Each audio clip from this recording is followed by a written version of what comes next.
Do you know what I'll say? A lot of women have, and a lot of men have substituted masculinity for aggression.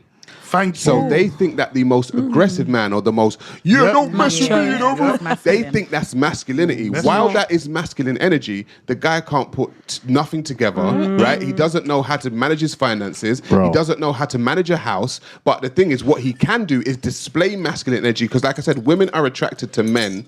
Women can get turned on by two men fighting, right? They will get turned on by two men fighting, right? And that because they are displaying their masculine energy. That don't mean the guy knows how to deal with the finances in the home. And you see when you talk about a man who grows up into the sort of man who maybe doesn't have a full arsenal of coping skills as a man, right? Yeah. Here's the thing I find really interesting, right? When women end up as single mums, half my family, that's their situation. I don't judge. That's not what I'm here for. But what I'll say, half the time when that situation happens, there's the whole, I was young, it was a mistake, shouldn't judge me, shouldn't blame me, these things happen. All right, cool, yeah? But then you see, if it goes wrong and the dad's not in the picture, typically whatever, that son who then grows up without that dad, you know the women his age when he grows up, they make no allowances for the deficit in his development as a result of the dad. That you same women will also say in the same argument, it's not that deep. Because it's like, I was only a mistake, it's not that deep. We more women can do it by herself now these days anyway. Like there's all these arguments why it's like it's not that big a deal. But then those boys, they grow up as affected men, you know. Yeah. And women don't make no allowances for men like that. They get left on the shelf. Right. But the thing is those men are the men that women are, like I said, those hyper aggressive, can't do anything outside of just be aggressive men, right? Are the men that women get attracted to.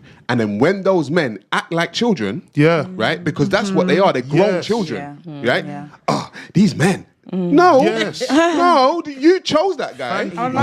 You chose that grown child. Well, it's because the same traits that make the hero make him the villain. And so the reason, like a lot of girls, there are girls that stay for years with a man that abused them, and you're thinking like, why on earth would you do that? Well, a lot of times they don't mention that she was also abusing him too, because most abusive relationships are mutual. A lot of times they forget that part.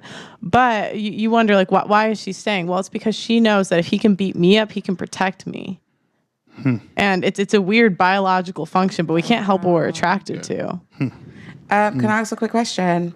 Who is more likely to cheat, the masculine male or the feminine male? Masculine male. The feminine male. The masculine male. I'd say masculine, no? Probably. I'll say the masculine male. Because he's got more women that are attracted to him. I'll say the masculine male. What about the feminine male being slightly more vulnerable or weaker, so therefore they're more... I'm just wondering. You know what my take is? I feel like the feminine guy just as likely would, but he can't. That bit. That's what I was going to say. That's what I was, he's more woman, so he's like, let me read a stat quickly, though. This is interesting. 43.7% of cheating women and 22.2% of cheating men have cheated on their spouse with somebody that they both know. wild. That they both know. Ish, you're looking real sad. Man.